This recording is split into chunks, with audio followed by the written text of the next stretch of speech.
The great meeting chamber was so massive that fake clouds drifted near its roof. 10,000 chairs curved in perfect circles, every single one filled with someone from a different planet. Tiny machines buzzed through the air, making it possible for everyone to understand each other no matter what language they spoke. Ambassador Kelther walked quietly through the upper levels. Her green and gold scales sparkled under the fake sunlight that lit the room. She'd worked for the Galactic Council for 40 years, yet this ancient building still surprised her. Today brought the strangest surprise yet. In the oldest corner of the hall, covered in thick dust and weird spider-like creatures spinning webs, she found it. This chair looked wrong. Darker metal, tougher construction. Mysterious symbols decorated the backrest that her translator couldn't figure out. Someone behind her spoke. "You've discovered it." She spun around to see Archivist Molteth, an old being whose kind lived 300 years. He looked exhausted, his 6 eyes dull with age. "Discovered what?" she questioned. "The forgotten seat."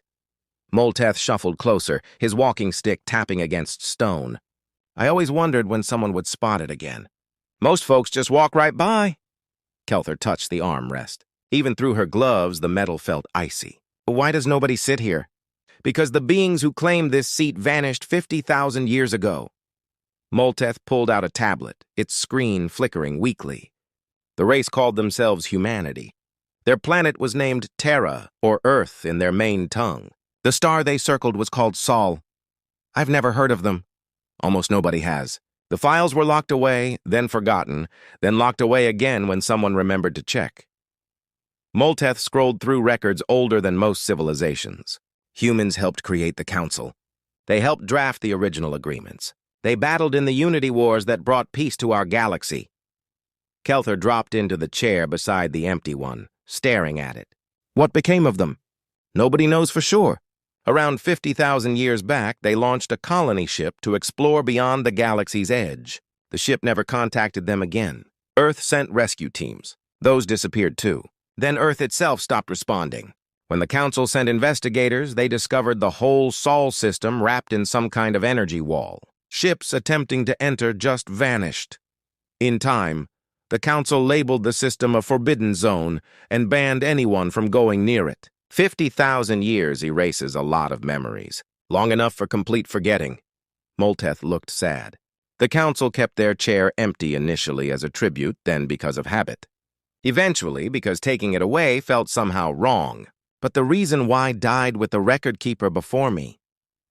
Kelther examined the symbols on the chair. "What do these symbols mean?" "I'm not certain. The translation key was lost, but I discovered mentions in other files." He displayed his tablet. "This symbol shows up in battle records from the Unity Wars. One report says it means freedom or liberty in one of humanity's tongues." "They spoke more than one language?" "They spoke thousands. The files describe a race of incredible variety. Different skin tones, different beliefs, different lifestyles. Yet somehow they united when they reached for space." A bell rang through the hall, summoning the Council to meet. Kelther stood but couldn't stop staring at the empty seat. "Why show me this?" Molteth's face grew serious. "Because the Council faces a danger we haven't seen in ages. We need every advantage, every scrap of knowledge from our history. And humanity's battle records, the ones I've managed to decode, describe methods and plans that no modern race uses anymore." "What kind of methods?" "Violent ones. Frightening ones." Molteth started to leave, then stopped. "There's a saying that appears in many human files. It took me years to properly translate. It reads, 'Peace through superior firepower.' I believe humanity grasped something about war that we've forgotten in our era of talking and treaties." Kelther followed him to the main floor where the Council was assembling. The atmosphere felt tense. Everyone knew why they'd gathered. The Supreme Chancellor, a being of pure energy held in a crystal container, turned on the central screen. Images floated in the air displaying star systems going dark, planets stripped bare, whole civilizations erased. "The Vex Karath Empire has captured 12 more systems this past month," the Chancellor announced. "Their machine armies grow more powerful with each victory. They refuse to talk. They won't accept surrender.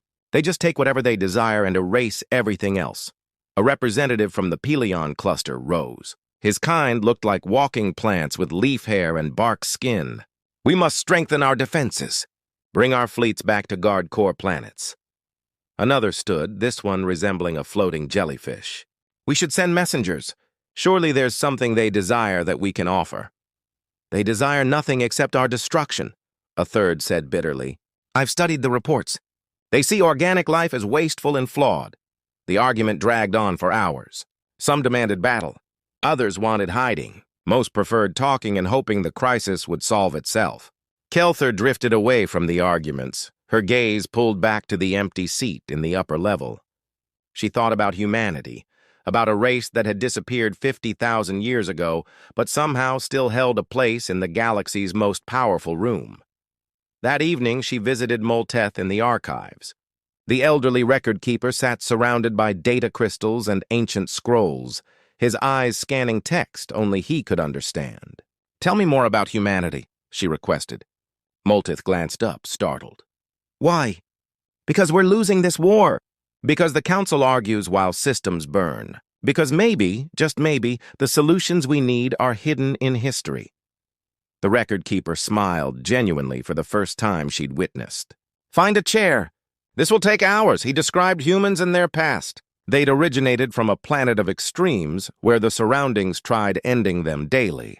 Predators, sicknesses, natural disasters. They survived everything. Then they survived each other. Wars killing millions. Weapons capable of destroying their whole planet. Somehow they avoided using those weapons. Somehow they discovered peace. But they never forgot how to battle. Every human child studied their history, Molteth explained. Every human understood what their race could accomplish. Both the wonderful and the horrible. He displayed battle records from the Unity Wars. Humans had fought with an intensity that amazed their friends and terrified their enemies. They employed tactics called guerrilla warfare, strategic deception, and scorched earth. They won fights they should have lost. They transformed defeats into victories through pure refusal to quit. This report comes from a fight at Kepler Station, Molteth said, opening a file. 3 human ships faced 40 enemy vessels. The humans were supposed to run. Instead, they attacked. They flew their ships in patterns that made them unpredictable. They used their surroundings as weapons, drawing the enemy into a nebula where sensors failed. When the fight ended, the humans had destroyed or disabled 27 enemy ships. They lost 1 vessel and protected the station. How? The report says the human commander broadcast a message before the battle started. Just 2 words. Remember Thermopylae. I searched for years to grasp what that meant. Thermopylae was an ancient Earth battle where 300 soldiers held off an army of thousands.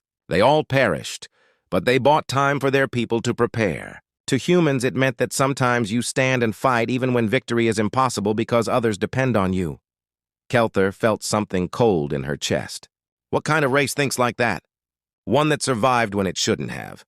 One that reached space not because they were tougher or cleverer than everyone else, but because they refused to quit.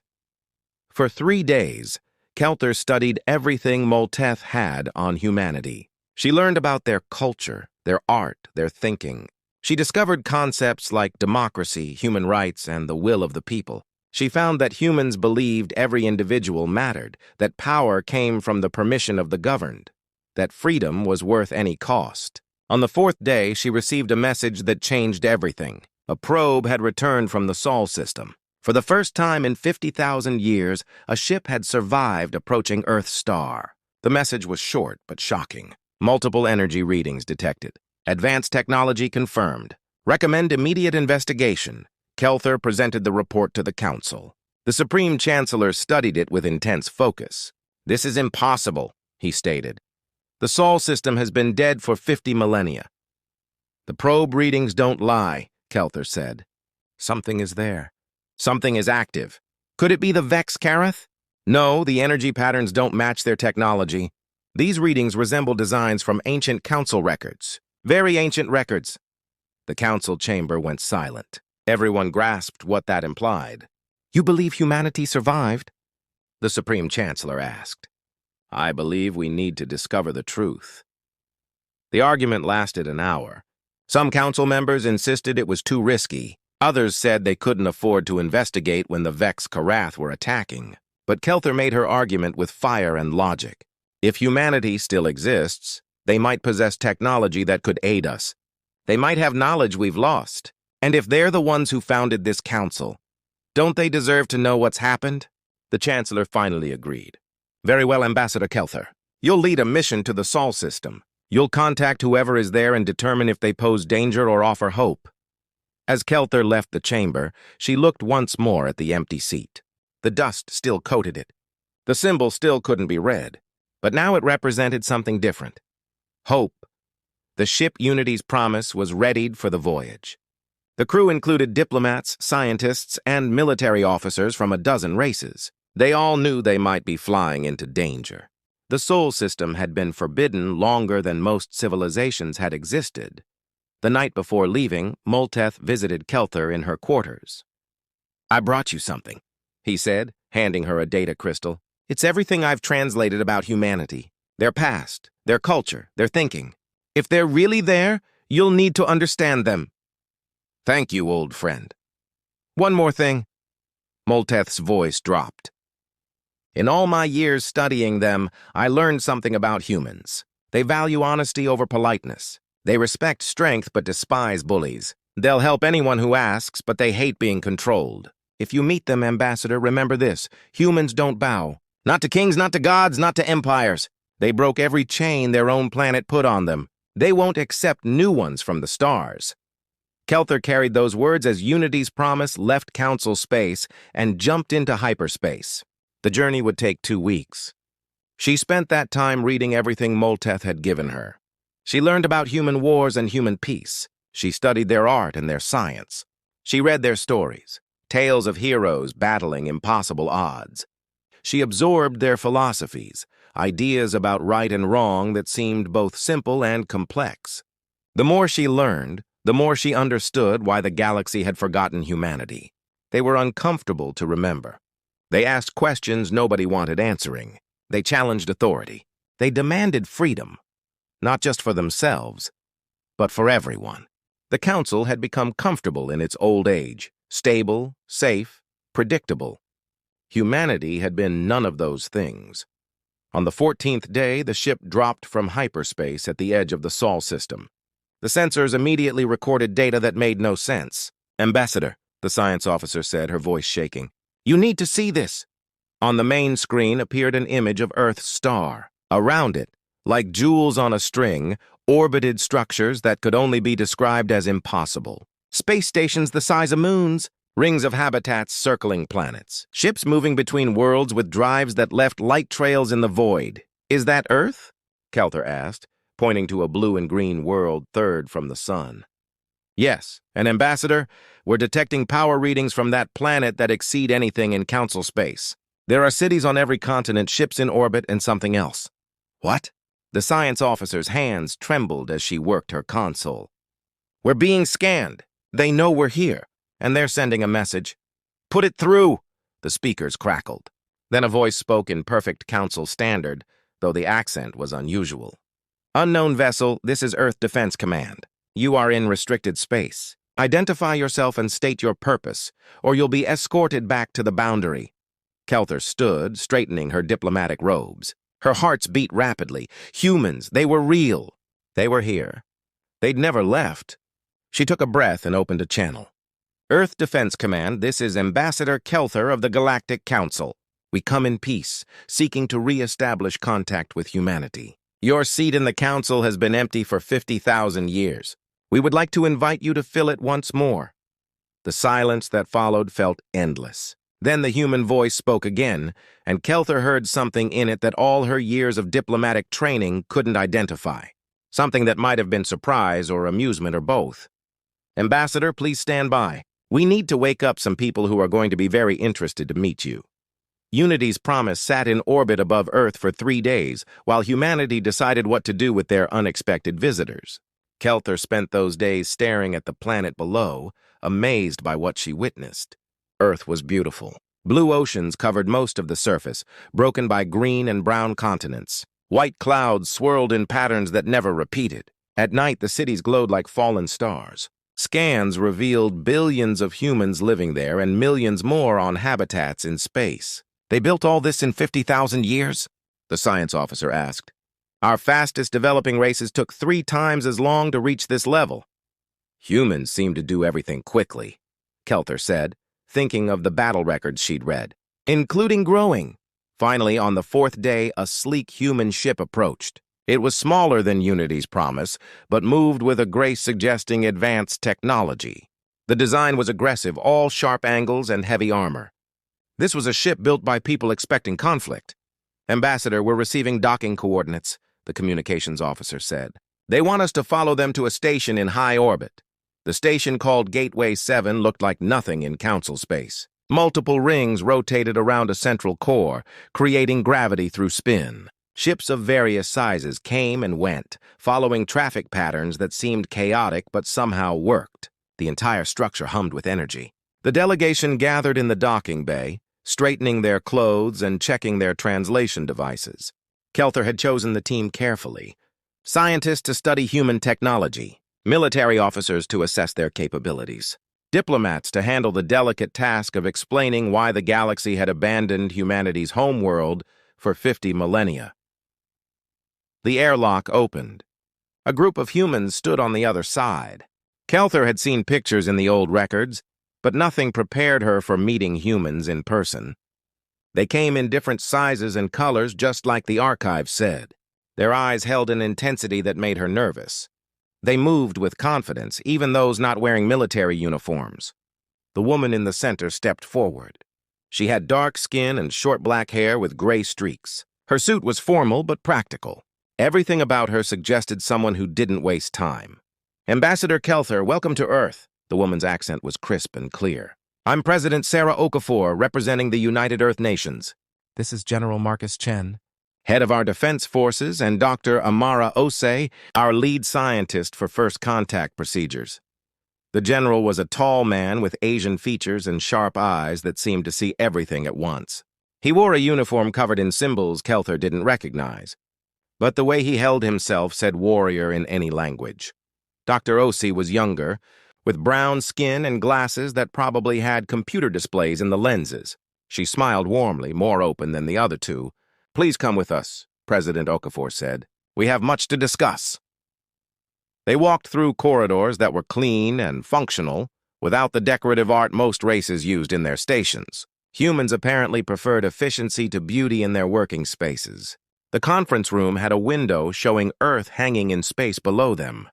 The sight made Kelther's breath catch. From here, she could see a hurricane swirling over an ocean, and city lights beginning to glow as night fell over a continent. It's beautiful, isn't it? President Okafor said, noticing her reaction. We never tire of that view. Every human child grows up looking at Earth from space stations or moon bases or Mars colonies. We want them to remember where we came from. They all sat at a large table. Human furniture was surprisingly comfortable, designed for beings who sat like Kelther's race did. Let me be direct, President Okafor said.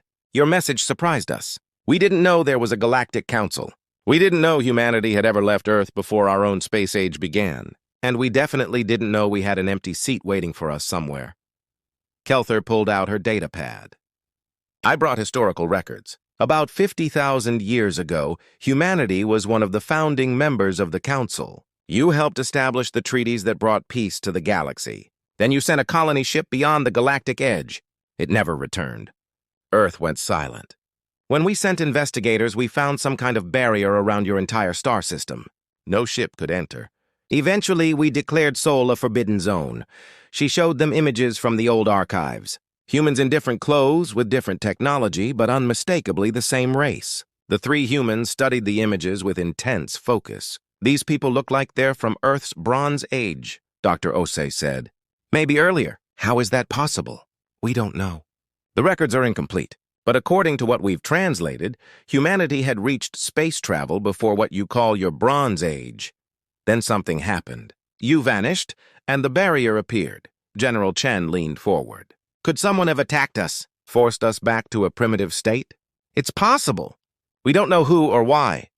President Okafor was quiet for a long moment, her fingers drumming on the table. So you're telling us that humans reached the stars before, lost everything, and had to start over from scratch. That we spent 50,000 years clawing our way back to space, never knowing we'd done it before?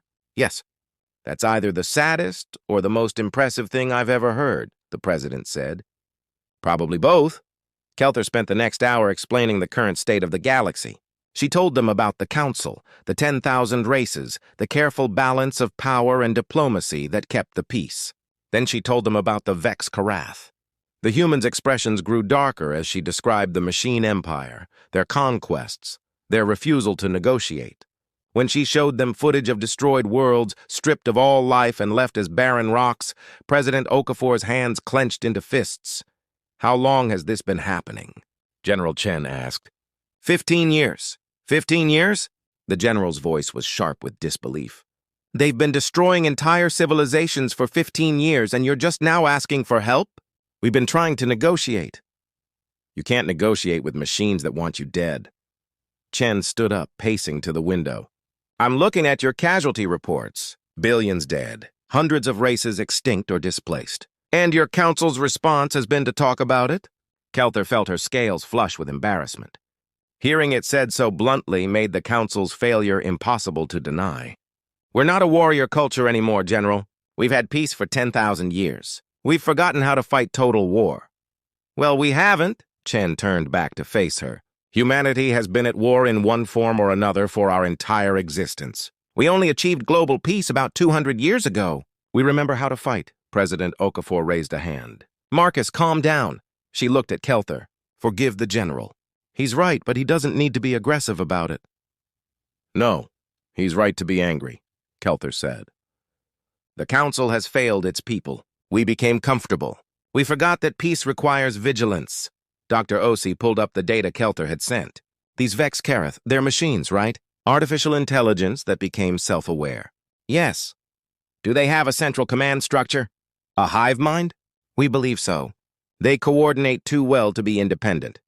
The scientist smiled. Then they have a weakness. Any networked system has vulnerabilities. You just need to know where to look. President Okafor stood and walked to the window, looking down at Earth. Ambassador, you came here to invite humanity to join your council, to take our rightful seat in the government of the galaxy. Yes. And what would that mean exactly? Would Earth be a member with equal voice, or would we be expected to follow the decisions of races who've been doing this for thousands of years? Kelther chose her words carefully. You would have full voting rights and the ability to propose legislation. However, you would be expected to follow council law and contribute resources to common defense. In other words, we'd have a voice, but we'd have to do what the majority says. That's how democracy works. President Okafor, is it? The president turned back to face her. Because humanity's history has taught us that democracy means protecting the rights of the minority from the tyranny of the majority. It means that certain freedoms can't be voted away no matter how many people want to. Does your council protect those freedoms? Kelther hesitated. The council had laws about many things, but the concept of inalienable rights wasn't really part of their structure. The majority ruled, and minorities were expected to accept it gracefully. President Okafor saw her hesitation and nodded. That's what I thought. You're refusing the seat? I'm saying we need to think about it. President Okafor sat back down. You've asked us to join a government we didn't know existed. To help fight a war that's been going on for years while you debated? You want us to submit to laws we had no part in making and follow the orders of a council we never elected. But humanity helped found the council. Those humans are 50,000 years dead, Ambassador. We're not them. We have our own history, our own culture, our own way of doing things. We won't just accept your authority because of something our ancient ancestors did. The words hung in the air like a challenge.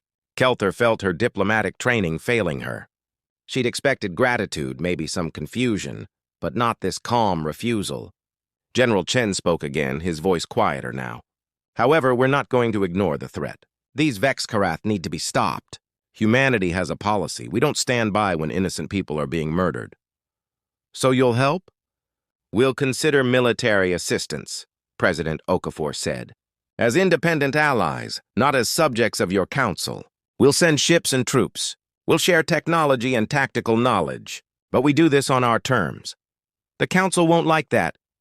Then the council has a choice to make. President Okafor's voice was firm, but not hostile. They can accept our help as equals, or they can face the Vex Karath alone. We won't bow to anyone, Ambassador. Not after spending 50,000 years earning our freedom twice. Dr. Ose brought up star charts. If we're going to help, we need current intelligence. Vex Karath fleet positions, attack patterns, technology assessments, everything you have. Kelther transmitted the files. The three humans studied them with an intensity that made her nervous. They weren't looking at the data like diplomats or scientists. They were looking at it like predators studying prey. They're efficient, General Chen said. Very efficient. They don't waste resources on unnecessary destruction. They take what they need and leave. That's accurate, Kelther said. Which means they're not trying to exterminate you. They're trying to consume you. They need resources, probably raw materials for building more of themselves. Chen highlighted several sections of the data. See these patterns? They're avoiding systems with strong stellar radiation. That suggests their ships have shielding limitations. We never noticed that. You weren't looking for weaknesses. You were looking for ways to negotiate. The general smiled, but it wasn't a friendly expression. We look for ways to win. President Okafor stood again. Ambassador Kelther, return to your council. Tell them humanity offers military assistance as independent allies. We'll send a fleet and military advisors. We'll share what we know about warfare and tactics. But we won't join your government until we see how you treat your partners. They'll call that arrogance. They'll call it whatever they want. We call it sovereignty. President Okafor walked Kelther to the door. We're not trying to insult you or the council, Ambassador. We're just done kneeling. We did that for kings and emperors and tyrants on Earth. We fought wars to end it. We won't start doing it again just because someone has a fancy title and an old chair waiting for us. As Kelther prepared to leave, General Chen approached her. Ambassador, one more thing. When we arrive in council space, your military commanders are going to hate us. We're going to suggest tactics they find disturbing. We're going to push for aggressive action. We're going to question their strategies and probably offend a lot of people. I understand. No, you don't. Not yet. Chen's expression was serious. But you will. Humanity has spent centuries learning how to fight wars. We're very, very good at it. The problem is, being good at war means understanding violence in ways that peaceful races don't want to think about. We'll win your war for you, Ambassador. But you might not like the people you meet when we do. Unity's promise left Earth orbit 3 days later. Kelther spent the journey writing her report, trying to find words to explain humanity to the council. They were proud but not arrogant. Strong but not cruel. They valued freedom above all else, even safety. They had suffered and struggled and fought their way to the stars twice. And both times they'd refused to forget who they were. And now they were coming to help a galaxy that had forgotten them. Kelther looked at the photos she'd taken of Earth. That beautiful blue world hanging in space. Somewhere down there right now, humans were preparing for war, building ships, training soldiers, getting ready to fight for people they'd never met. She thought about the empty seat in the Grand Assembly Hall. Soon it might be filled, or it might stay empty. Because humanity had learned something the Council had forgotten, that some things matter more than having a seat at the table. Some things, like freedom and dignity and the right to choose your own path, were worth standing alone for. The galaxy was about to learn what happened when you gave humans a war to fight and the freedom to fight it their way. Kelther suspected the Vex Karath weren't going to like the answer. The human fleet arrived at Council Command 3 weeks after Kelther's return. They came in formation, 15 warships led by a massive carrier called the UNS Indomitable. The ships were dark gray, covered in armor that looked thick enough to stop anything. Weapons bristled from every surface. These were not ships built for exploration or trade. These were weapons, pure and simple. Admiral Voresh watched them approach from the observation deck of Council Command Station. His race, the Telvori, had served as the Council's primary military force for 3,000 years. He'd seen ships from every member race. None of them looked like these.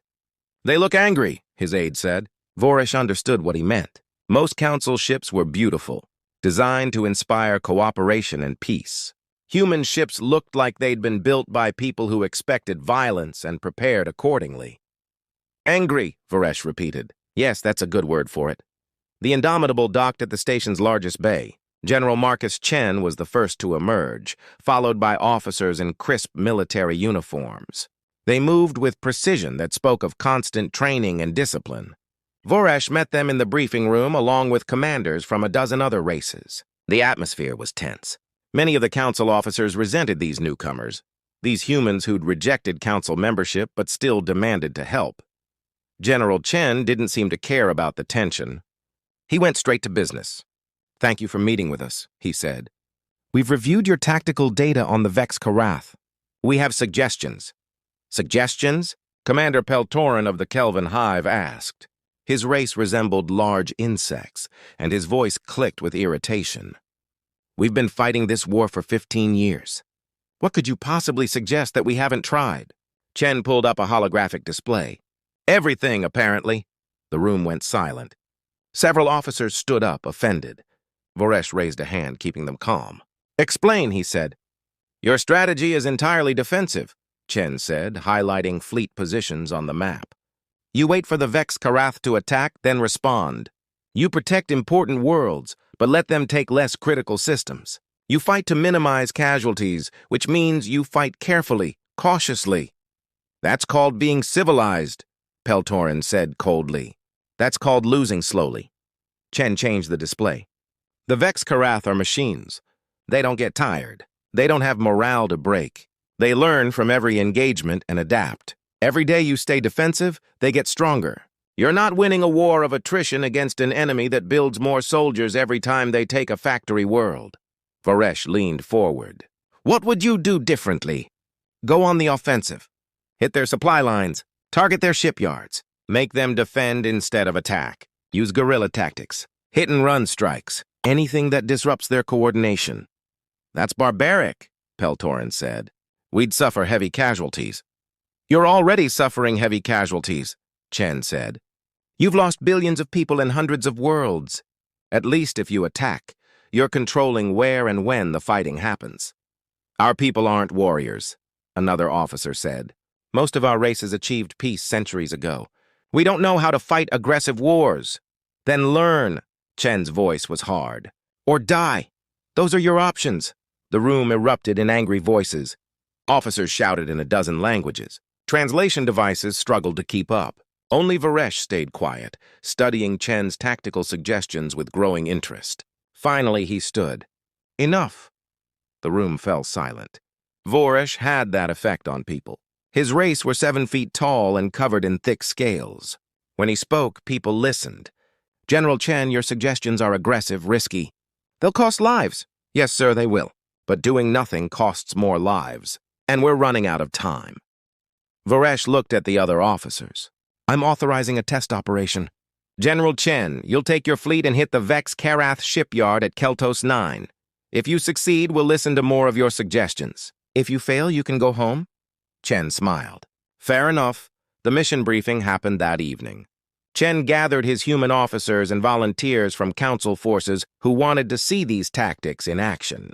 Kelther attended, curious to see how humans approached war. Chen stood before a holographic display showing the Keltos 9 system. "Our target is a Vex Karath shipyard orbiting the 4th planet. Intelligence says they're building a new fleet there, 20 capital ships and maybe 50 smaller vessels. The Council's plan would be to blockade the system and wait for them to run out of resources." "That would take months," one of the human officers said, "and let them finish some of those ships." "Exactly. So we're not doing that." Chen zoomed in on the shipyard. "We're going in fast, hitting hard, and getting out before they can organize a response. The Indomitable and 3 destroyers will attack the shipyard directly. The rest of our fleet will engage their defense platforms. We've got 30 minutes to do maximum damage. Then we jump out." "30 minutes?" a council officer asked. "That's barely enough time to—" "That's the point. We're not trying to destroy everything. We're trying to hurt them and disrupt their production. Make them worry about defending their territory instead of attacking ours." Kelther spoke up. "This seems very dangerous. What if they surround you?" "Then we fight our way out." Chen's tone suggested this was obvious. "Look, Ambassador, I know this seems reckless to you, but humans learned a long time ago that sometimes the best defense is a good offense. You can't win a war by only defending. Eventually, you run out of ground to defend on." The fleet left the next morning. Kelter watched from the command center as 15 human ships jumped into hyperspace along with 30 council vessels that had volunteered to join the attack. Admiral Voresh stood beside her. "They're either brilliant or insane. Maybe both," Kelter said.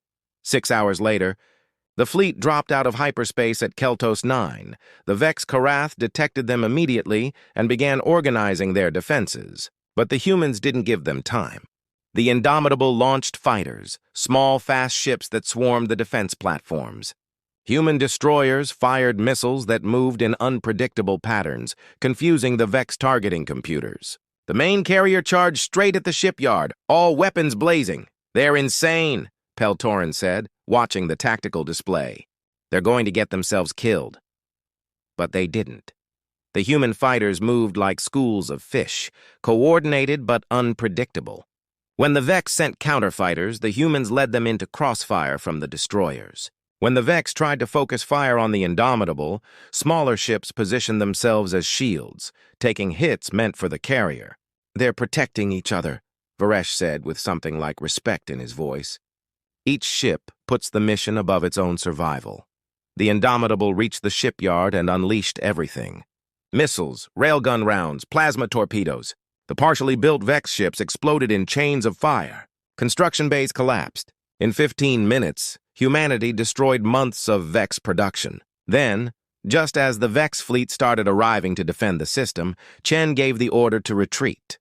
The human ships jumped back into hyperspace, leaving behind burning wreckage and confused machines. Total casualties: 3 damaged human destroyers, 1 council frigate lost, 47 crew members dead. Total damage to the enemy: 16 capital ships destroyed before completion, 34 fighters eliminated, a major shipyard crippled. The command center was quiet when the report came in. Then Admiral Voresh started laughing. It was a deep rumbling sound that filled the room. "Those magnificent maniacs actually did it," he said.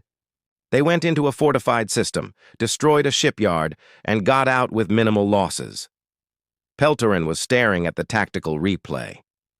How did they move like that?" "Our ships would have been destroyed in the first 5 minutes."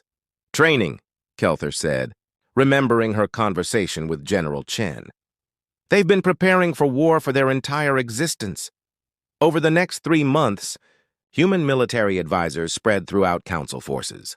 They taught tactics that made peaceful races uncomfortable: aggressive maneuvers, acceptable casualties, the concept of sacrificing a position to gain an advantage elsewhere. Kelter visited one of these training sessions. A human instructor named Colonel Sarah Martinez was teaching council officers about something called asymmetric warfare. "You can't fight the Vex Karath head-to-head," Martinez said. "They're stronger, faster, and they don't care about losses. So you have to be smarter, hit them where they're weak, make them react to you instead of you reacting to them." "This is dishonorable," a Kelvin officer said. "You're suggesting we ambush them." "I'm suggesting you win." Martinez pulled up historical data from Earth. "My ancestors fought wars against enemies with superior technology and numbers. They used terrain as a weapon. They struck at night. They sabotaged supply lines. They did whatever it took to survive. And they won, eventually." "We're not barbarians," the officer insisted. Martinez's expression hardened. "No, you're not. You're people whose worlds are burning while you debate honor. The Vex Karath don't care about honor. They care about efficiency. And right now, they're efficiently killing your people." The officer had no response to that. Between training sessions, Kelter spent time with individual humans, trying to understand them better. She shared a meal with Colonel Martinez one evening. "Why do humans fight like this?" Kelter asked. "You're not cruel people. I've seen your art, your literature, your philosophy. You value life. But in war, you're so aggressive." Martinez was quiet for a moment, stirring her food. "On Earth, we have a saying: if you want peace, prepare for war." It seems backward, right? But humans learned something about predators. If you look weak, they attack. If you look strong, they leave you alone. We're aggressive in war because we want to end it quickly. The longer a war lasts, the more people die. But you take risks that seem suicidal sometimes. Humans have another saying: all gave some gave all. We understand that freedom has a price. That peace has a price. Someone has to pay it. We'd rather pay it ourselves than force others to suffer because we were too afraid to act. Kelther thought about the empty seat in the Grand Assembly Hall. Your ancestors, who founded the council, they were like you? Probably more so. We've actually had peace for a while now. We've gotten soft compared to them, but we remember how to be hard when we need to be. The next major battle came at the Pelion system, where the Vex Karath launched a massive assault with over 200 ships. The Council fleet, using new human tactics, met them with 150 vessels. The battle lasted 8 hours. Human commanders coordinated the defense, breaking the traditional formation-based approach. Ships moved in fluid patterns, supporting each other but never staying predictable. They used asteroids for cover. They lured Vex ships into plasma, clouds from destroyed vessels where sensors couldn't track properly. Kelther watched from a command ship as General Chen orchestrated the defense like a conductor leading an orchestra. He seemed to know where every ship was, where every threat would come from. When the Vex tried to concentrate forces for a breakthrough, Chen had ships waiting to flank them. When the Vex tried to spread out, Chen's forces hit them piecemeal. He's reading their tactics, Admiral Voresh said with admiration, predicting their moves before they make them. Humans are good at understanding patterns, Kelther said. They had to be. On Earth, everything was trying to kill them. Predators, diseases, the weather. They survived by being smarter than everything trying to eat them. The Vex Karath eventually retreated, leaving behind 90 destroyed ships. The Council lost 30 vessels. It was the first time they'd won a major engagement with a positive casualty ratio. The victory changed everything. Races that had been skeptical of human tactics began requesting human advisors. Admiral Voresh reorganized the entire Council military structure based on Chen's recommendations. Defensive positions became forward operating bases. Patrol patterns became hunter-killer groups. The Council stopped waiting to be attacked and started hunting the Vex Karath. But not everyone was happy with the changes. Kelther attended a council session where several representatives voiced concerns. These humans are turning us into monsters, one representative said. We're becoming as aggressive as the Vex Karath. No, Kelther said, standing to address the council. We're becoming survivors. There's a difference between aggression and defending yourself effectively. Humans don't attack because they enjoy violence. They attack because it's the fastest way to end the violence. They're teaching our children about war. They're teaching our children how not to be victims. The debate went on for hours. In the end, the council voted to continue the partnership with humanity, but barely. Many races remained uncomfortable with what they were becoming. That night, Kelther found General Chen standing alone on an observation deck looking out at the stars. You're making a lot of people nervous, she said. I know. Chen didn't turn around. It's the same on Earth. We make ourselves nervous. Humans are capable of terrible things when we fight. We know that. We've seen it in our own history. Then why do you do it? Because the alternative is letting others suffer when we could have helped. Because standing by while innocents die is worse than getting our hands dirty saving them. Chen finally looked at her. Ambassador, in about 2 months, the Vex Karath are going to launch an attack on Concordia Prime, your capital. We've intercepted their communications. They're massing a fleet of 500 ships. Kelther felt her blood go cold. 500? They've learned from fighting us. They're adapting, getting better. This isn't just a battle. It's an attempt to cut the head off the council and end the war in one stroke. What do we do? Chen smiled, but it wasn't a happy expression. We teach them what happens when you threaten humanity's friends. We show them why Earth's seat was always empty, why the galaxy forgot us. Because when we fight, we don't stop until our enemy can't threaten anyone ever again. Kelther looked out at the stars, wondering if the galaxy was ready for what was coming. Humanity had been peaceful for 200 years, but before that they'd fought for thousands of years. They'd learned lessons about war that no other race had needed to learn.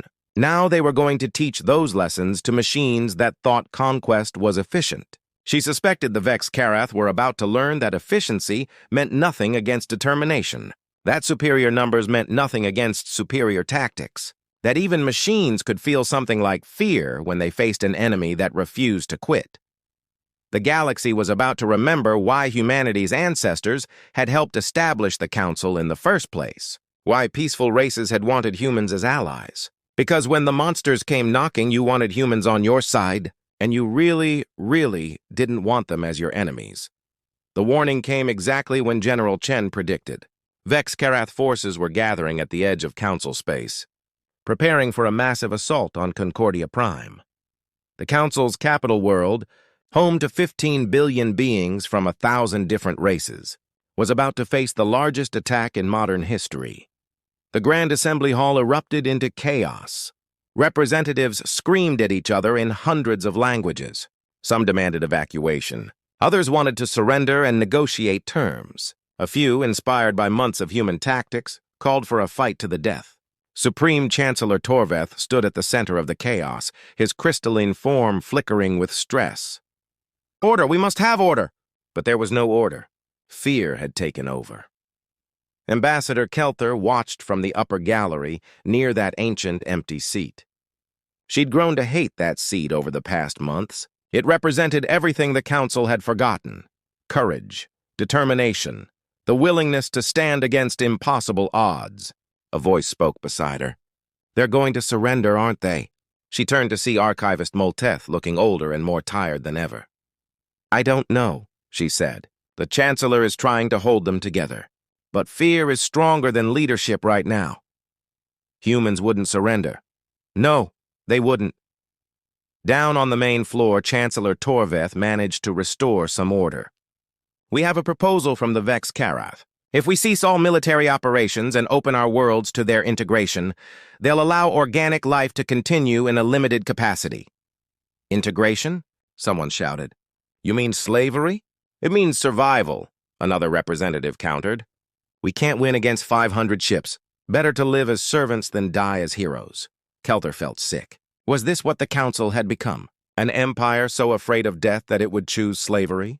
The debate raged for hours. Gradually, horribly, the vote shifted toward acceptance. Representatives who had lost worlds to the Vex Karath wanted to save what remained. The mathematics were simple and brutal. 500 Vex Karath ships against the Council's remaining 300 vessels. The odds were impossible. Then the doors to the assembly hall opened. General Marcus Chen walked in, still wearing his combat uniform. President Sarah Okafor was with him, along with Admiral Voresh and a dozen other military commanders. The hall fell silent. Chen walked to the center of the floor, ignoring protocol and procedure. He looked up at the Chancellor. "Don't surrender," he said, his voice carrying to every corner of the massive room. "General Chen, you don't have authority to—" "I have the authority of someone who's actually fought the Vex Karath and won. I have the authority of a race that spent 50,000 years earning our freedom twice. And I'm telling you that if you surrender, you're not just giving up your lives. You're giving up everything that makes you worth saving." President Okafor stepped forward. "The Council has been debating whether to accept Earth as a full member. You've questioned our commitment, our willingness to follow your laws and traditions. You want to know if humanity will bow to the Council's authority?" She paused, letting the words hang in the air. "Here's our answer. We'll fight for you. We'll die for you if necessary. But we'll never, ever bow to you. Not to you, not to the Vex Karath, not to anyone. Because humanity learned something that you seem to have forgotten. Freedom isn't negotiable. Dignity isn't something you trade for safety. And sometimes the only thing worth saving is the courage to stand up and say no." "The odds are impossible," a representative said weakly. "Good," Chen said with a fierce smile.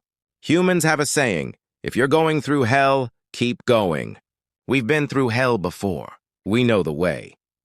Chancellor Torveth looked at Chen, then at Okafor, then at the assembled military commanders who stood behind them. "You really think you can win against 500 ships?" "I think we can make them regret attacking," Chen said. "And I think that's worth doing even if we lose. Because the galaxy needs to remember that some people don't surrender. Some people fight. And some people would rather die free than live as slaves." Kelther stood up in the gallery. Her voice shook, but she made herself speak loud enough for everyone to hear. "I support Earth's position. We should fight." Other representatives began standing. First one, then 5, then dozens. Races that had been terrorized by the Vex Karath for years, finding courage they'd forgotten they had. Not all of them stood, but enough did. The vote was close. In the end, the council chose to fight by a margin of just 30 votes. Chancellor Torveth's form glowed with something that might have been pride. So be it. General Chen, Admiral Voresh, you'll coordinate the defense of Concordia Prime. May the ancient stars guide us. Chen saluted. We don't need stars, Chancellor. We have something better. We have each other. The next 3 days were chaos of a different kind. Ships from across the council converged on the capital system. Defensive platforms were activated. Evacuation plans were prepared for civilians. And in command centers throughout the fleet, human advisors worked with alien commanders to prepare for the largest battle in modern history. Kelther found herself assigned to the command ship Final Stand, a massive dreadnought that would serve as the fleet flagship. General Chen ran the operation from here, along with Admiral Voresh and President Okafor, who'd insisted on being present for the battle. You shouldn't be here, Kelther told the president.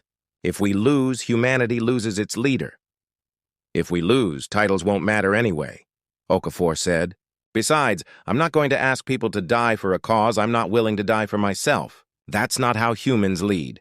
The Vex Karath fleet arrived right on schedule. 500 ships dropped out of hyperspace at the edge of the system, their formation perfect, their intent clear. They didn't send demands or threats.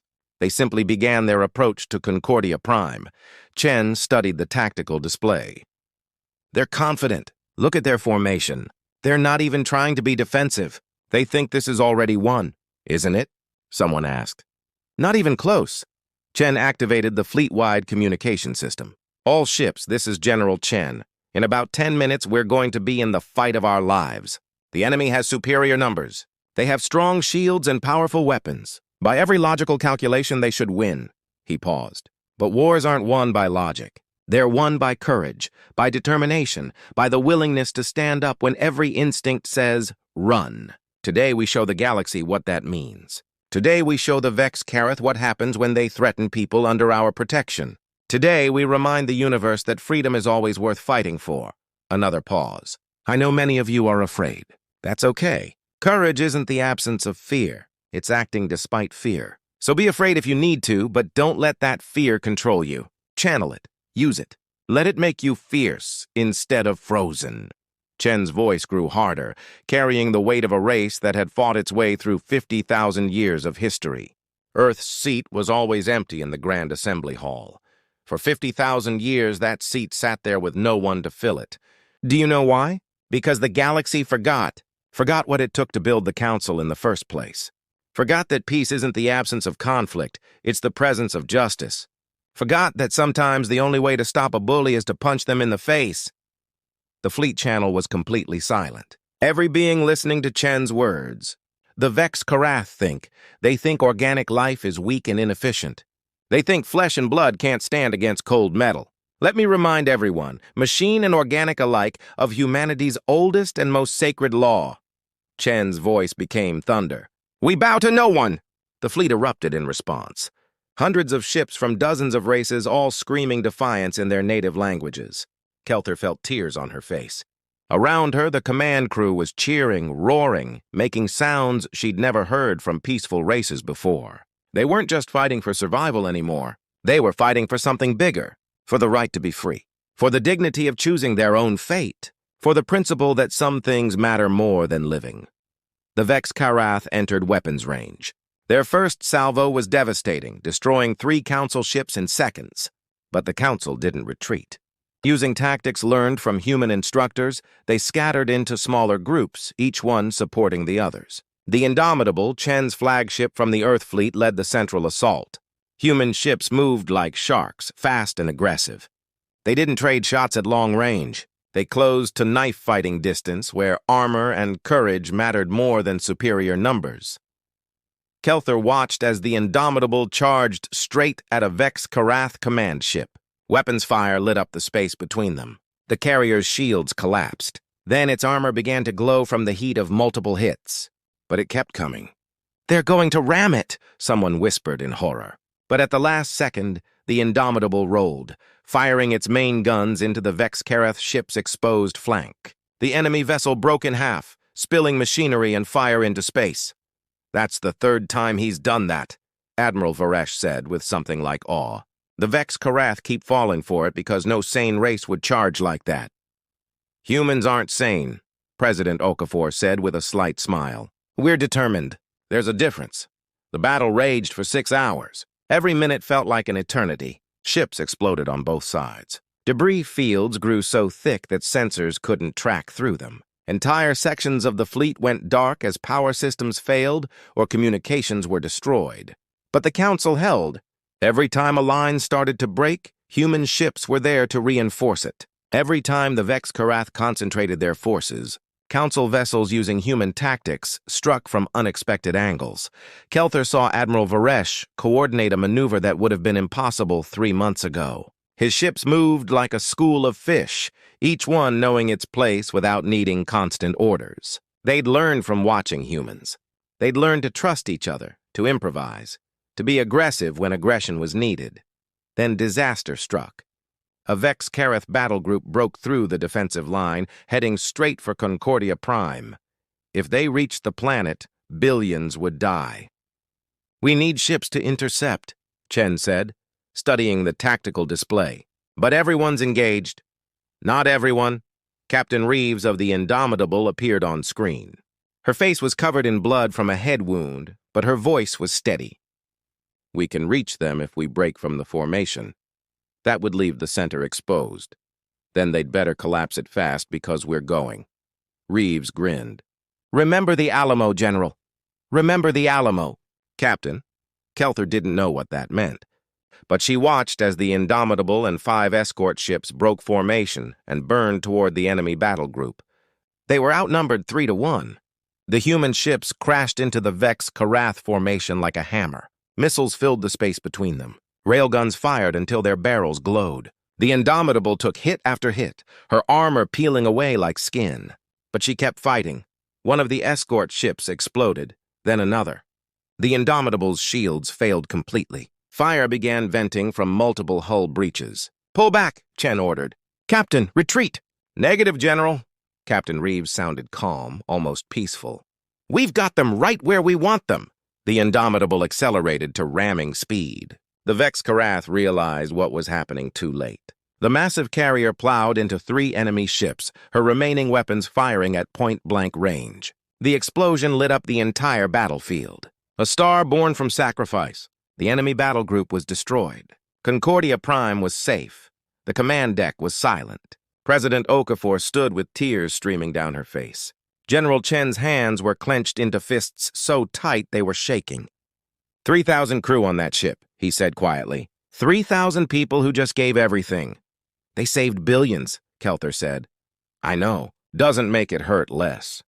But Captain Reeves's sacrifice changed the momentum of the battle. Inspired by the humans' courage, Council forces fought with renewed ferocity. Races that had been peaceful for millennia remembered what it meant to defend something worth defending. They stopped fighting to survive and started fighting to win. The Vex Karath, for the first time in their existence, began to retreat. Not all of them, but enough. The machines that had never known defeat suddenly understood that this enemy wouldn't break, wouldn't surrender, wouldn't stop. By the time the battle ended, both sides had lost over half their forces. The space around Concordia Prime was filled with wreckage, but the planet was safe. The Council had held. In the aftermath, as rescue operations searched for survivors and counted the dead, the Grand Assembly Hall gathered for an emergency session. The mood was somber but different from before. These weren't the same people who'd debated surrender 3 days ago. Chancellor Torveth stood before the assembly. Today we won a great victory, but it came at a terrible cost. 370 ships lost, over 2 million beings dead. Among them, 3,000 humans from Earth, including Captain Sarah Reeves of the UNS Indomitable. The hall was silent. I have a proposal, the Chancellor continued. For 50,000 years, a seat has sat empty in this hall. The seat reserved for humanity. I move that we offer it to Earth immediately, with full membership and all rights and privileges thereof. Seconded, Ambassador Kelther said immediately. The vote was unanimous. Every representative stood and voted yes. Even those who had wanted to surrender now recognized what humanity had done for them. President Okafor was called to the floor. She looked exhausted, covered in the dust and smoke of battle. But she stood straight and proud. Earth accepts the seat on the Grand Council, she said. On one condition. The Assembly waited. We don't change the seat. We don't polish it or make it fancy. We bring up a piece of the indomitable instead. Something scarred by battle. Something that remembers the price of freedom. And we place it where everyone can see it and remember that freedom is never free. It's paid for in blood and courage by people who believe some things are worth dying for. She paused, looking around at the thousands of representatives. We'll work with you. We'll follow your laws and respect your traditions. But we'll never stop questioning, never stop pushing, never stop reminding you that authority comes from the consent of the governed, that rights aren't granted by governments, they're inherent to all thinking beings, and that the moment you forget these things, you become the very tyranny you were created to prevent. President Okafor walked to the empty seat, running her hand along its dusty surface. This seat was always empty, but not anymore. Humanity is home, and we're not going anywhere. 3 months after the Battle of Concordia Prime, Ambassador Kelther stood in the Grand Assembly Hall and watched as engineers installed humanity's new seat. It wasn't elegant or beautiful.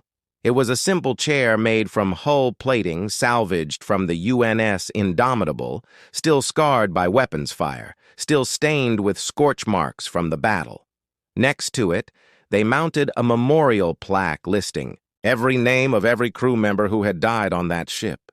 3,000 names in small lettering, a testament to sacrifice. Some representatives had complained about the memorial. They said it was too military, too aggressive for a chamber dedicated to peace.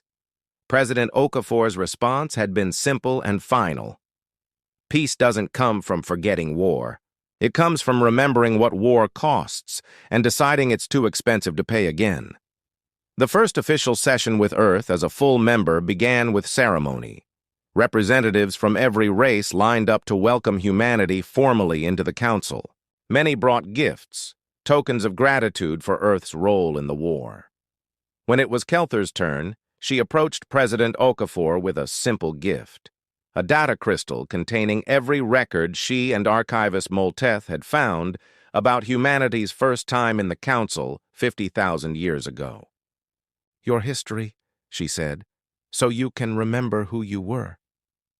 Okafor took the crystal with tears in her eyes. Thank you. Though I think we've proven we don't need the past to tell us who we are. We figure that out fresh every day. The formal session began with debates about reconstruction efforts. Hundreds of worlds needed aid. Millions of refugees needed homes. The logistics were staggering. But the mood was different now. People spoke with purpose instead of fear. Then came the moment everyone had been waiting for. The Vex Karath had requested a conference. After the defeat at Concordia Prime, the Machine Empire had gone quiet, withdrawing to their core territories. Now they wanted to talk. The message appeared on the central display, transmitted from the Vex Karath command node. The voice was synthetic, emotionless. We acknowledge the combat effectiveness of Council forces. We acknowledge the tactical superiority demonstrated in recent engagements. We propose a cessation of hostilities and discussion of territorial boundaries. General Chen, now officially serving as the Council's chief military advisor, stood to respond. You're not proposing peace. You're proposing we accept your existence so you can rebuild and attack again in the future. We are machines. We do not deceive. We calculate probabilities. Current probability of successful conquest, 14%. Cost in resources, unacceptable. We propose alternative arrangement. What arrangement? Alliance. We have observed human military doctrine. It is efficient, brutal, effective. We wish to learn this doctrine. In exchange, we offer technological cooperation and cessation of expansion into Council space. The Assembly erupted in shocked voices. The Vex Karath, the machines that had terrorized the galaxy for 15 years, wanted to become allies. Chancellor Torveth called for order. This is unprecedented. We need time to discuss. No, President Okafor said, standing. We don't need time. The answer is yes, with conditions. "You can't be serious," a representative protested. "These machines have killed billions of our people." "And killing billions more won't bring them back," Okafor said. "Humans learned this lesson the hard way. We fought wars that killed so many people. We invented new words to describe the horror. At some point, you have to decide whether you want revenge or you want peace. You can't have both." She turned to the display showing the Vex Karath message. "Here are our conditions. 1. You release all organic prisoners and return all occupied systems immediately. 2. You provide reparations in the form of technology and resources to rebuild what you destroyed. 3. You submit to monitoring by council observers to ensure compliance. 4. You work with us to develop protocols for peaceful coexistence between organic and synthetic life." "And in exchange?" the Vex Karath asked. "In exchange, we teach you what you want to learn. Not just military tactics, but something more important. The concept of honor, of proportional response, of knowing when not to fight. Because that's what separates warriors from murderers. Warriors know when to stop." The Vex Karath processing time was barely noticeable. "Terms are acceptable. We find the concept of honor intriguing. It is inefficient, but appears to generate long-term benefits we had not calculated." "Honor isn't about efficiency," Chen said. "It's about being able to look at yourself in the mirror and not hate what you see.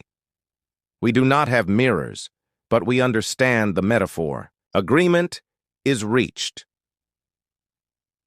The treaty negotiations took weeks. Humans led the discussions, with President Okafor working alongside Chancellor Torvith to draft terms that satisfied both sides. It was strange, sitting across from the machines that had been enemies, but Kelther found the process hopeful. If the galaxy could make peace with the Vex Karath, maybe it could solve any problem. During this time, changes rippled through the Council. Humanity's presence was transforming everything. Races that had been passive for millennia were rediscovering their own histories of conflict and courage. Old records were being opened. Forgotten stories of ancient wars and hard-won freedoms were being retold. A movement started among the younger generation of various races. They called themselves the Free Thinkers, and they advocated for reforms to the council government. More direct representation, stronger protections for individual rights, the ability to question authority without punishment. Some of the older representatives were horrified. "This is chaos! This is exactly what we feared humanity would bring!" "No," Ambassador Kelther said in one heated debate. "This is democracy. Real democracy. Not the comfortable version we've been practicing. It's messy and loud and sometimes uncomfortable. But it's also the best protection against tyranny ever invented." "You sound like a human," Peltorin said with disgust. "Thank you," Kelther said, meaning it. 6 months after the Battle of Concordia Prime, a memorial was erected in the main plaza of the capital city. It was a simple stone wall with names carved into it. Every being who had died defending Concordia. Prime was listed there, organized not by race or rank, but alphabetically as equals. At the top of the memorial, carved in letters large enough to read from across the plaza, was a single sentence. "They came asking us to bow. We showed them how to stand." The dedication ceremony was attended by millions. Representatives from every race came to honor the dead. The Vex Karath sent representatives too, their first time attending a non-military gathering. They stood silently, processing what the memorial meant, trying to understand why organic beings honored death this way. President Okafor gave the dedication speech. She spoke about courage and sacrifice. She spoke about the 3,000 humans who had died on the Indomitable and the millions of beings from other races who had fought just as bravely. She spoke about what the battle had meant and what it had taught them all. "We learned that peace is not weakness," she said. "We learned that civilization is not the absence of violence, but the presence of principles worth defending with violence if necessary. We learned that every race, no matter how peaceful they've Become has courage buried somewhere in their history. You just have to remember how to find it. She paused, looking out at the crowd. 50,000 years ago, humanity helped found the Council on principles of freedom and cooperation. Then we vanished, and the galaxy forgot. Not just forgot about us, but forgot about the principles. You became so focused on keeping peace that you forgot what made peace worth having. You became so afraid of conflict that you were willing to surrender to avoid it. But something changed. When the Vex Karath threatened everything you'd built, you remembered. You remembered that some things can't be negotiated away. That dignity and freedom and the right to choose your own path are worth fighting for. You remembered that sometimes the only moral choice is to stand up and say no. President Okafor's voice grew stronger.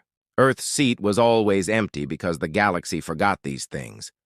But now we've remembered together. And this memorial isn't just about honoring the dead.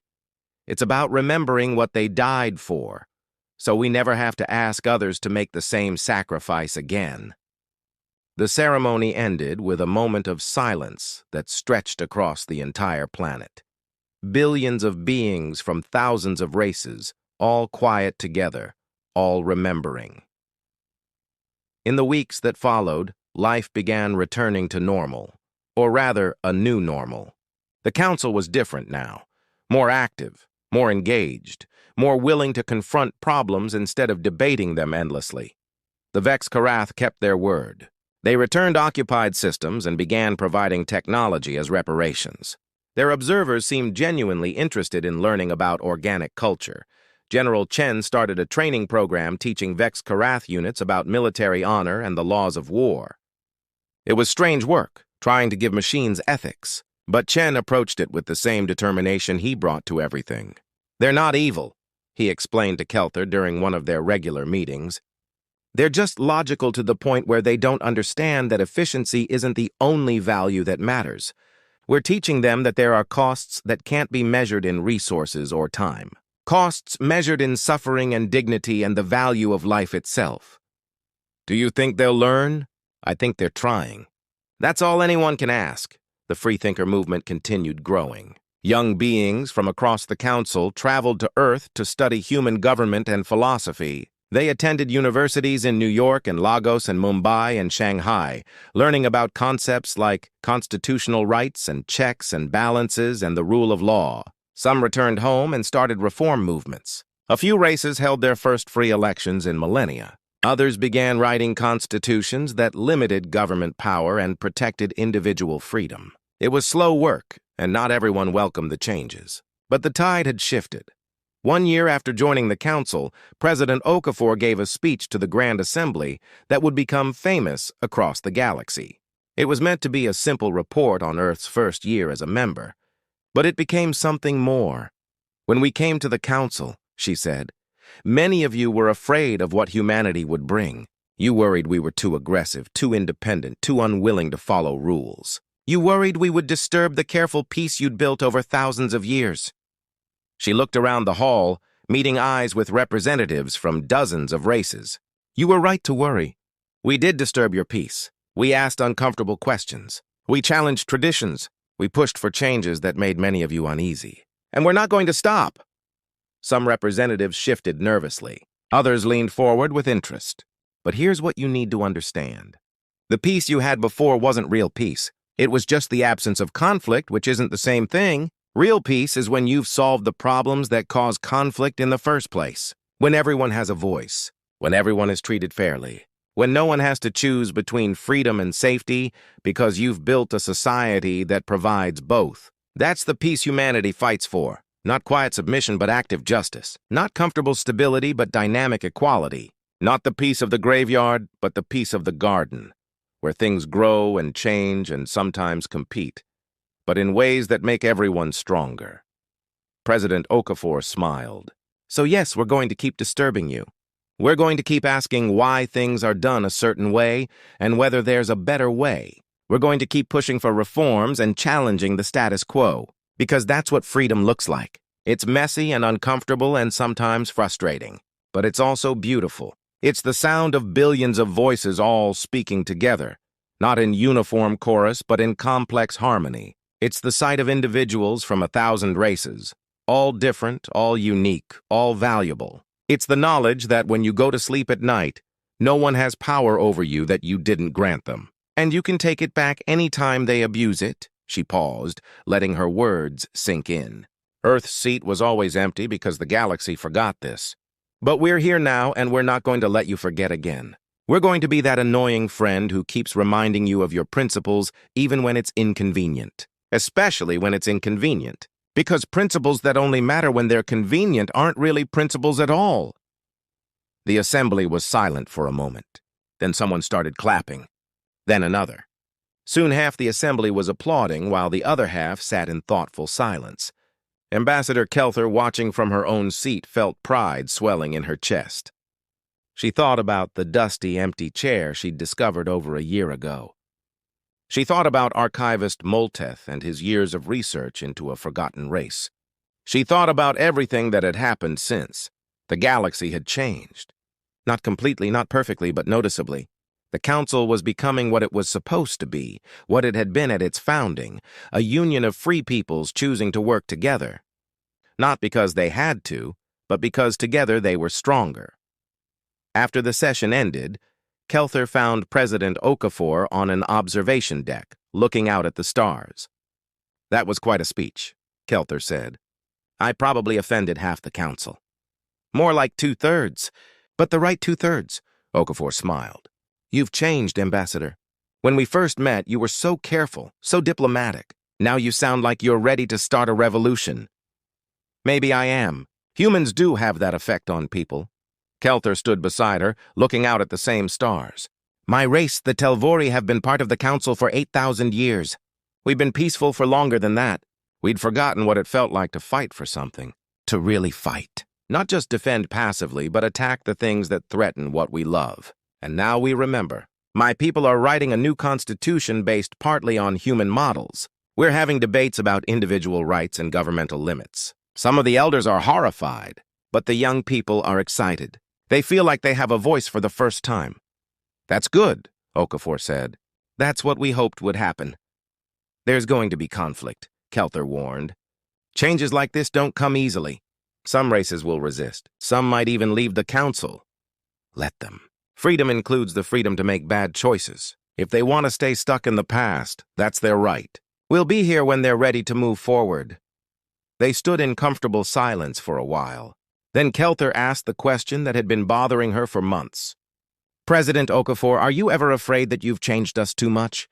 That maybe humanity's influence will destroy what made the Council stable for so long?" Okafor thought about this for a long moment. "I'm afraid every day. Afraid we're pushing too hard, moving too fast, asking for changes that people aren't ready for. But then I remember something my grandmother told me when I was young. She said, if you're not a little bit scared, you're not trying hard enough. Growth is uncomfortable. Change is frightening. But stagnation is death." "The Council was dying," she continued slowly, quietly. "Comfortably dying. You'd created a society so focused on avoiding conflict that you couldn't handle real threats when they appeared. Humanity didn't destroy that. We just helped you see it was already broken. So we're fixing it," Kelther said. "We're trying to fix it. Whether we succeed or not depends on everyone, not just humans. We're just the catalyst. The work is yours to do." Another year passed. The reforms continued, sometimes smoothly, often with difficulty. 3 races did leave the Council, unwilling to accept the changes. Everyone mourned their departure but respected their choice. The Vex Karath surprised everyone by applying for associate membership in the Council. Not full membership, they explained, but observer status. They wanted to learn more about organic government and contribute their technological expertise in exchange for continued education about organic values. The vote was contentious, but ultimately passed. The sight of Vex Karath representatives standing in the assembly hall, learning to participate in democratic debate, was surreal but hopeful. On the 2nd anniversary of the Battle of Concordia Prime, a new tradition began. Every ship in the Council fleet, at exactly the same moment, broadcast a simple message into space. "We bow to no one." It became a rallying cry, a reminder, a promise. Races that had forgotten their own fierce histories remembered them. Cultures that had become passive rediscovered their courage. The galaxy was waking up from a long sleep, and at the center of it all, in the Grand Assembly Hall, sat a scarred metal chair with 3,000 names beside it. A reminder of what freedom cost. A promise that the cost was worth paying. A testament to the principle that some things are worth dying for, because they're what make life worth living. Earth's seat was no longer empty. Humanity was home, and the galaxy was better for it. Kelther often visited the memorial in the plaza. She would stand there reading names, remembering faces of people she'd met and those she hadn't. The Vex Karath visitors confused her at first. Why did organics honor the dead this way? What purpose did it serve? She tried to explain. We honor them so we remember what they gave us. We honor them so their sacrifice means something. We honor them so we never forget that freedom isn't free. The Vex Karath processed this for a long moment. Then one of them said something that surprised her. We are beginning to understand. They gave their operational existence to preserve the operational existence of others. This is inefficient from an individual perspective, but efficient from a collective perspective. This is what you call honor. It's more than efficiency, Kelther said. It's love. They loved their people, their principles, their freedom more than they feared death. That's what makes it noble. We do not experience love, but we are learning to value it in others. We are learning that efficiency without purpose is meaningless. Purpose requires values. Values require choice. Choice requires freedom. Freedom requires courage. It is a complex calculation. Life is a complex calculation, Kelther said with a smile. Welcome to understanding it. Years would pass. Generations would grow up knowing only this new, more dynamic council. They would take for granted rights their parents had fought to establish. They would question and challenge and push boundaries the way young people always did. And somewhere in the Grand Assembly Hall, a scarred metal chair would sit as a reminder. Not of war, though war was part of the story. Not of death, though death had purchased the peace. But of the simple, powerful principle that some truths are self-evident. That all sentient beings are created equal. That they are endowed with certain inalienable rights. That among these are life, liberty, and the pursuit of happiness. The galaxy had forgotten these truths for 50,000 years. Earth had remembered. And in remembering, they taught the stars to stand tall once more. Earth's seat was always empty, not because humanity was gone, but because the galaxy had forgotten what humanity represented. Forgotten that freedom is a choice that must be made every day. Forgotten that peace without justice is just quiet oppression. Forgotten that sometimes the most moral thing you can do is stand up and say no. But the galaxy remembered now, and it would never forget again. Because some lessons are written in stone memorials and scarred metal chairs, and some lessons are written in the hearts of beings who look at the stars and refuse to bow. We bow to no one. Not now, not ever. Never again.